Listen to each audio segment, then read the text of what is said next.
छोटे से शहर में एक परिवार रहता था जिसमें महेश, उसकी बीवी कमला और उनके 2 बच्चे पिंकी और बबलू रहते थे। महेश कपड़े की एक फैक्ट्री में काम किया करता था। एक दिन फैक्ट्री में आग लगने के कारण फैक्ट्री के मालिक ने बहुत से लोगों को काम से निकाल दिया, जिसमें एक महेश भी था। वैसे ही महेश आर्थिक तंगी से गुजर रहा था और ऊपर से नौकरी चले जाने के कारण घर के हालात और खराब हो गए थे। एक दिन पूरा परिवार साथ बैठकर खाना खा रहा होता है। तब कमला महेश से बोलती है, घर का राशन खत्म होने वाला है, बस 3-4 दिन का ही राशन बचा हुआ है। क्या करूं, कुछ समझ नहीं आ रहा। कहीं कोई नौकरी भी तो नहीं मिल रही। अभी तो घर का किराया भी देना है। अगर मुझे जल्दी कोई नौकरी नहीं मिली तो हम सड़क पर आ जाएंगे। परेशान मत हो पापा, भगवान कोई ना कोई रास्ता जरूर निकाल देंगे। अगले ही दिन सुबह पड़ोस की एक औरत महेश के घर आती है। सब लोग उनको प्यार से मौसी बुलाते थे। वो बहुत अच्छे पैसे वाले घर से थी और अक्सर लोगों की मदद किया करती थी। अरे कमला, मैंने सुना कि महेश की नौकरी चली गई और तुम्हारे घर के हालात भी कुछ ठीक नहीं चल रहे हैं। जी मौसी, बस मैं आपको क्या बताऊं कि इस वक्त हम लोग कितने बुरे हालातों से गुजर रहे हैं। परेशान मत हो कमला, सब ठीक हो जाएगा। एक काम करो, तुम लोग मेरे गांव चले जाओ। वहाँ हमारा एक मकान है जो सालों से बंद पड़ा है। तुम्हारे घर के हालात जब तक ठीक नहीं हो जाते तुम लोग आराम से वहाँ रहो। बस उस घर में ऊपर की मंजिल पर एक बंद कमरा है, उसे मत खोलना। दरअसल उसमें हमारा कुछ जरूरी सामान है। और रही महेश की नौकरी की बात, तो उसके लिए भी परेशान होने की बिल्कुल जरूरत नहीं है। उस गांव में जो स्कूल है, मैं उसके प्रिंसिपल को बहुत अच्छे से जानती हूँ। मैं उनको बोलकर महेश को किसी न किसी काम के लिए वहाँ लगवा ही दूंगी। और तुम लोग पिंकी और बबलू को भी उसी स्कूल में पढ़ा सकते हो। ये तो बहुत अच्छा रहेगा मौसी, आपका ये एहसान हम कभी नहीं भूलेंगे। कमला महेश के घर आते ही उसे सारी बात बताती है। महेश की खुशी का तो कोई ठिकाना ही नहीं रहता। ऐसा लग रहा था मानो जैसे जादू से पल भर में उनकी सारी मुश्किलें छूमंतर हो गई हों। पर वो इस बात से बिल्कुल अनजान थे कि उनकी मुश्किलें तो उनका कहीं और इंतजार कर रही हैं। कमला, तुम आज ही सारा जरूरी सामान बांध लो, हम कल सुबह ही निकल जाएंगे। अगले दिन सुबह पूरा परिवार गांव के लिए निकल जाता है। गांव पहुंचते पहुंचते उनको शाम हो जाती है। गांव पहुंचकर महेश बताए हुए एड्रेस को ढूंढने लगता है। तभी उसे एक आदमी मिलता है। भाई साहब, जरा ये पता तो बताना। दरअसल हम लोग इस गांव में नए हैं तो हमें यहाँ का कुछ नहीं पता। तुम लोग यहाँ क्यों जा रहे हो? तुम लोगों को क्या पता नहीं है कि ये घर सालों से बंद पड़ा है और बंद घरों में अक्सर भूत अपना डेरा जमा लेते हैं। भूत वूत कुछ नहीं होता भाई, तुम तो बस मुझे ये पता बता दो कि कहाँ पड़ेगा। हम लोग बहुत दूर से आए हैं, बहुत थक गए हैं। ठीक है, मुझे क्या, जब तुमको ही अपनी और अपने परिवार की कोई फिक्र नहीं है तो ऐसा करो, तुम यहाँ से सीधे चले जाओ और वहाँ से बाएं तरफ मुड़ जाना। बस वहीं एक पीपल का पेड़ है जिसके बिल्कुल सामने ही ये घर है। महेश अपने परिवार के साथ उस घर तक पहुँच जाता है। घर देखकर साफ पता चल रहा था कि वहाँ कई सालों से कोई झांका भी नहीं है। ये तो कितना पुराना घर है माँ, और कितना डरावना भी। इतने बुरे वक्त में हमें ये घर रहने को मिल गया, वही बहुत है। हम इसकी साफ सफाई कर लेंगे तो ये भी अच्छा दिखने लगेगा। चलो अब यहाँ खड़े रहकर बातें मत करो और जल्दी अंदर चलो। महेश जैसे ही उस घर का दरवाजा खोलता है तो घर में तेज हवाएं चलने लगती हैं। बाहर तो पेड़ का एक पत्ता भी नहीं हिल रहा और यहाँ इतनी तेज हवा कैसे चल सकती है? क्योंकि यहाँ भूत है। पिंकी बबलू के पीछे चिल्लाते हुए भागती है। रुक रुक, तुझे मैं अभी बताती हूँ, रुक। बबलू सीढ़ियों से भागते हुए ऊपर वाली मंजिल पर पहुँच जाता है। पिंकी भी बबलू को पकड़ने के लिए उसके पीछे पीछे भाग रही होती है। बबलू को अचानक किसी औरत के रोने की आवाज आती है। बबलू वहीं रुक जाता है और ध्यान से उस आवाज को सुनने लगता है, पर आवाज अचानक से बंद हो जाती है। क्या हुआ बबलू, थक गया क्या? नहीं दीदी, मुझे अचानक किसी औरत के रोने की आवाज सुनाई पड़ रही थी, इसलिए मैं यहाँ रुक गया। इतनी रात को कौन रोएगा? जरूर तूने किसी बिल्ली के रोने की आवाज सुनी होगी और तुझे लगा होगा कि कोई औरत रो रही है। अब चल नीचे, कुछ खा पी कर सो जाते। बबलू पिंकी को बहुत समझाता है पर पिंकी उसकी एक नहीं सुनती। उसे लगता है कि बबलू उसे डराने के लिए ये सब बातें बोल रहा है। पिंकी बबलू की बात पर ध्यान नहीं देती और वापस नीचे जाने लगती है। बबलू भी उसके पीछे पीछे जा ही रहा होता है पर अचानक उसकी नजर एक बंद कमरे पर पड़ती है जिस पर ताला लगा होता है और उस ताले पर एक लाल रंग का कपड़ा भी बंधा होता है। लगता है ये वही कमरा है जिसके बारे में मौसी जी माँ को बता रही थी। ऐसा क्या जरूरी सामान रखा है इस कमरे में जो इस पर इतना बड़ा ताला लगा है? तुझे इतना सोचने की जरूरत नहीं है। मौसी जी ने हमें मना किया है इस कमरे में जाने से, तो बस हमें इस बात का ध्यान रखना चाहिए। रात को खाना खाकर सब सोने चले जाते हैं। आधी रात को अजीब सी खटखट की आवाज से पिंकी की अचानक आंख खुल जाती है। बबलू जल्दी उठ, जरा देख कर तो आ कि ये आवाज कहाँ से आ रही है। मुझे सोने दो दीदी, मुझे बहुत तेज नींद आ रही है। आप खुद जाकर देख लो। पिंकी डरते हुए अपने बेड से खड़ी होती है और ध्यान से उस आवाज को सुनने की कोशिश करती है। आवाज बाथरूम से आ रही होती है। पिंकी बाथरूम का दरवाजा खोलती है और डरते डरते उसमें झांकती है। जैसे ही वो अंदर देखती है उसके होश उड़ जाते हैं। बाथरूम में पड़ा वाइपर अपने आप दीवार से जोर जोर से टकरा रहा होता है। पिंकी डर के मारे पसीने पसीने हो जाती है और भागते हुए नीचे अपने मम्मी पापा के पास जाती है। मम्मी पापा जल्दी उठो। क्या हुआ बेटा, तुम इतनी घबराई हुई क्यों हो? वो पापा, वो बाथरूम वाइपर। पापा ऊपर भूत भूत। क्या बोल रही हो पिंकी? ठीक से बताओ बेटा, हमें कुछ समझ नहीं आ रहा। तभी बबलू भी वहाँ आ जाता है। पापा वो ऊपर बाथरूम में वाइपर अपने आप दीवार से जोर जोर से टकरा रहा था। ये तुम्हारा वहम है बस, और कुछ नहीं। चलो अपने कमरे में जाकर आराम से सो जाओ। जब कल सुबह उठोगे तो सब बुरे सपने की तरह खुद ही भूल जाओगे।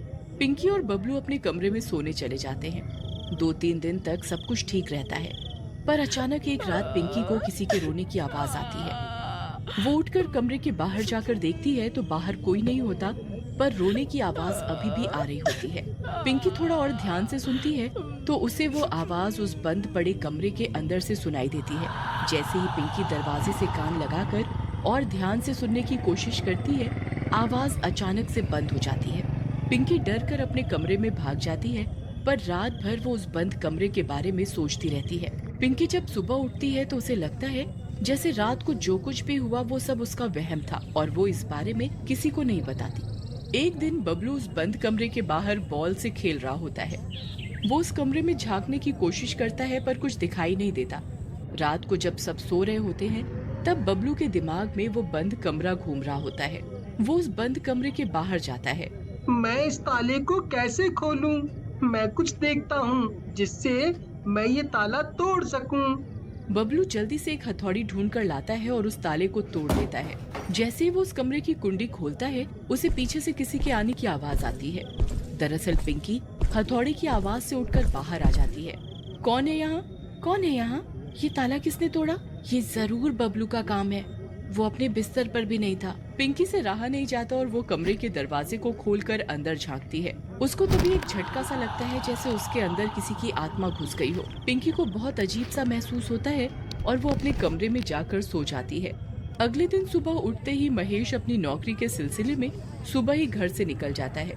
पिंकी घर की सफाई में अपनी माँ का हाथ बटाने लगती है और बबलू आंगन की सफाई करने बाहर चला जाता है। पिंकी का बर्ताव कुछ अलग सा होता है। वो बिल्कुल चुपचाप खिड़की पर खड़ी बाहर पीपल के पेड़ को ऐसे देख रही होती है जैसे वो अपने होश में ही ना हो।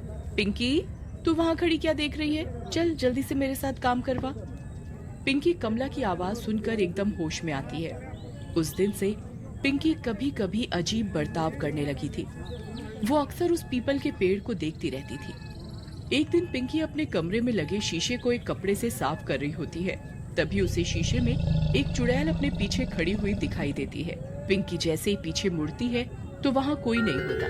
पिंकी फिर से शीशे को साफ करने लगती है तो इस बार वो चुड़ैल अपने बड़े बड़े नाखूनों वाले हाथ पिंकी की गर्दन पर रख देती है। मम्मी, बबलू, मुझे बचाओ, जल्दी आओ, ये चुड़ैल मुझे मार डालेगी। कमला और बबलू जल्दी से पिंकी के कमरे में आते हैं तो देखते हैं कि पिंकी, हे भगवान, ये मेरी बच्ची को क्या हो गया। बबलू जल्दी से एक गिलास में पानी लाता है और पिंकी के चेहरे पर पानी के छींटे डालता है। पिंकी हड़बड़ाते हुए उठती है। चुड़ैल, चुड़ैल, माँ, माँ, वो चुड़ैल मुझे मार डालेगी। कौन सी चुड़ैल बेटा? यहाँ तो कोई भी नहीं है। नहीं माँ, वो यही थी मेरे पीछे और उसने मुझे मारने के लिए मेरा गला भी पकड़ा था।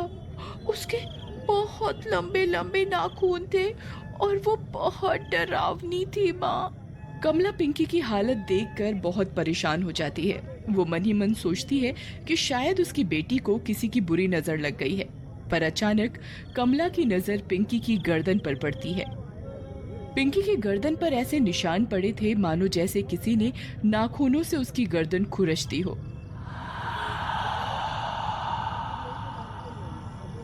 मैं तुम्हारे पापा के आते ही उनसे बात करूंगी। सब ठीक हो जाएगा बेटा, तू परेशान मत हो।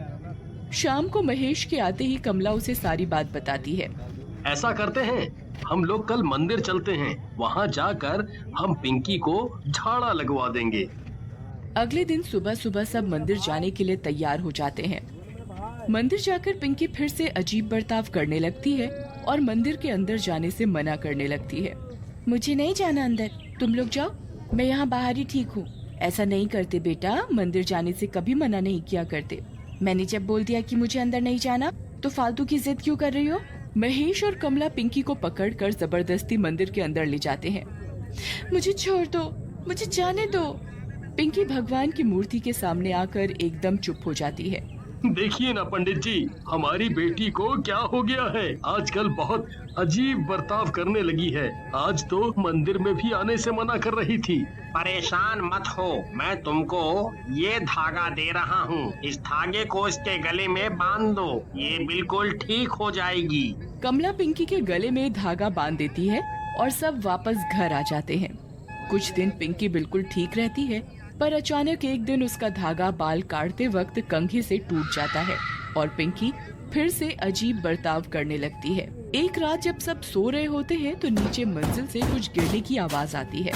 बबलू की अचानक आंख खुल जाती है और वो देखता है कि पिंकी कमरे से गायब होती है। बबलू नीचे जाता है तो देखता है कि पिंकी घर से बाहर जा रही होती है। बबलू पिंकी के पीछे पीछे जाता है। पिंकी उस पीपल के पेड़ के पास जाकर खड़ी हो जाती है और ऊपर उस पेड़ को देखती रहती है।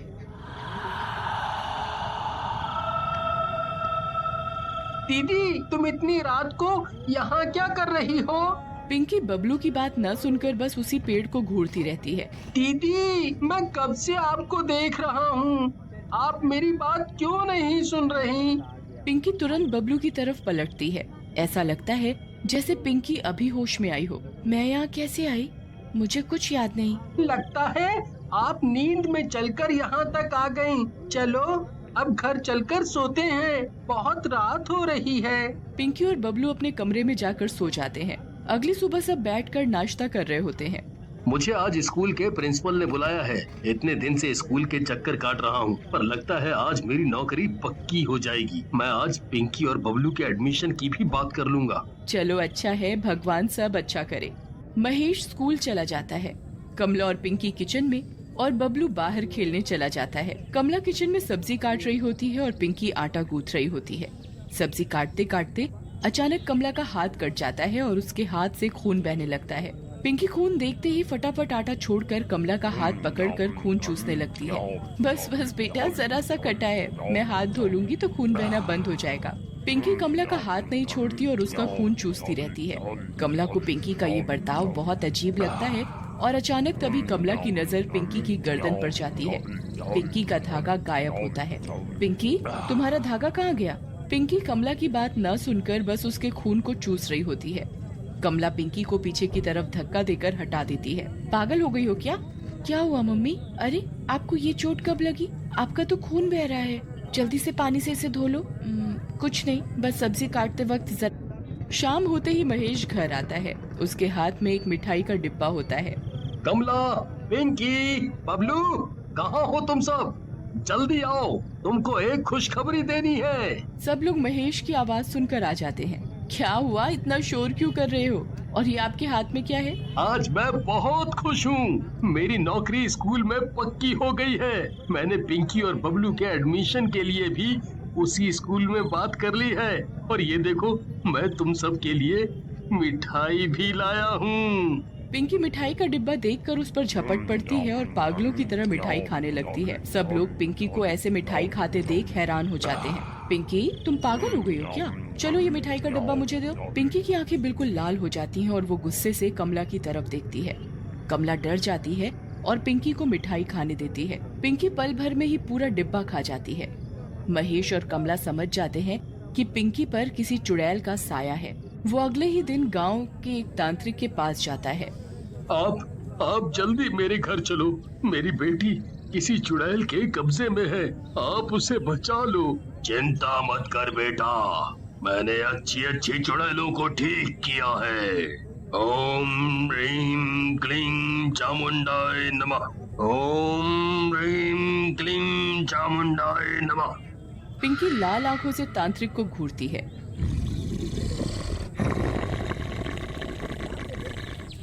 पागल तांत्रिक, तेरी इतनी हिम्मत कि तू मुझे रोकेगा? लगता है तुझे अपनी जान प्यारी नहीं है। पिंकी अपने एक इशारे से कमला को हवा में उड़ा देती है। बचाओ बचाओ, मुझे नीचे उतारो पिंकी बेटा। कौन पिंकी? मैं कोई पिंकी विंकी नहीं हूँ। मेरा नाम संगीता है। संगीता? कौन संगीता? अच्छा, अब तू मुझसे सवाल करेगी? तुझे तो मैं बताती हूँ। मेरी माँ को छोड़ दो, मेरी माँ को छोड़ दो। पिंकी बबलू की तरफ गुस्से से देखती है और उसे भी हवा में लटका देती है। तांत्रिक जल्दी से गंगा जल पिंकी के ऊपर डाल देता है और पिंकी कुछ देर के लिए बेहोश हो जाती है। महेश जल्दी से पिंकी को एक कुर्सी से बांध देता है। थोड़ी देर बाद पिंकी की आंखें खुलती हैं, पर वो अभी भी किसी आत्मा के वश में होती है। खोलो मुझे। किसकी हिम्मत हो गई जो मुझे बांधने की कोशिश की? तुम लोग क्या सोच रहे हो कि तुम लोग मुझे ऐसे बांध कर मुझे कब्जे में कर लोगे? तुम हमसे क्या चाहती हो? इस छोटी सी बच्ची ने आखिर तुम्हारा क्या बिगाड़ा है? तुम उसका पीछा क्यों नहीं छोड़ देती? ऐसे कैसे पीछा छोड़ दूं? अब तो जब तक मैं तुम सबकी एक एक करके जान नहीं ले लूंगी, मुझे चैन नहीं पड़ेगा। तांत्रिक पिंकी के सर पर एक ओम का त्रिशूल लगा देता है। पिंकी बुरी तरह चिल्लाती है। छोड़ दो मुझे, तुम लोग मेरा कुछ नहीं बिगाड़ पाओगे। छोड़ दो मुझे। अगर तू मुझे अपने बारे में नहीं बताएगी तो मैं तुझे ऐसे ही तड़पाता रहूंगा। बता, तू कौन है? क्यों इन लोगों को दुखी कर रही है? बताती हूँ। मैं इस घर की नौकरानी थी। बहुत सालों पहले इस घर में काम किया करती थी। इस घर में एक मौसी और उनका बेटा जगदीश रहता था। मैं ऊपर वाले कमरे में रहती थी। जगदीश मुझे बोलता था कि वो मुझे बहुत प्यार करता है। मैं भी उससे प्यार करने लगी थी। उसने मुझसे शादी का वादा भी किया था, पर एक दिन वो शहर गया और किसी और से शादी कर ली। मैं ये बात बर्दाश्त नहीं कर पाई और बाहर जो पीपल का पेड़ है उस पर फांसी लगाकर आत्महत्या कर ली। मरने के बाद भी मेरी आत्मा को शांति नहीं मिली। मेरा मकसद बस जगदीश की जान लेना था। एक दिन जब वो अपनी बीवी के गांव आया तो मुझे उसे मारने का मौका मिल गया था, पर उसकी माँ की वजह से वो बच गया। उन्होंने पूजा करवा के मुझे ऊपर मेरे ही कमरे में हमेशा के लिए कैद कर दिया। मैं इतने सालों से उस कमरे में कैद थी, पर पिंकी ने वो कमरा खोलकर मुझे आजाद कर दिया। पर तुम्हारा गुनहगार तो जगदीश था। तुम इन लोगों के साथ क्यों बुरा कर रही हो? मैं इनका नहीं बल्कि वो हर उस इंसान का बुरा करूंगी जो मेरे सामने आएगा। तांत्रिक पिंकी के ऊपर भभूत डालता है और अचानक पिंकी के अंदर से वो आत्मा बाहर आ जाती है और पिंकी बेहोश हो जाती है। तांत्रिक उस आत्मा को जल्दी से एक लोटे में बंद कर देता है और उस पर एक लाल कपड़ा बांध देता है। उसके बाद तांत्रिक उस लोटे को पीपल के पेड़ के नीचे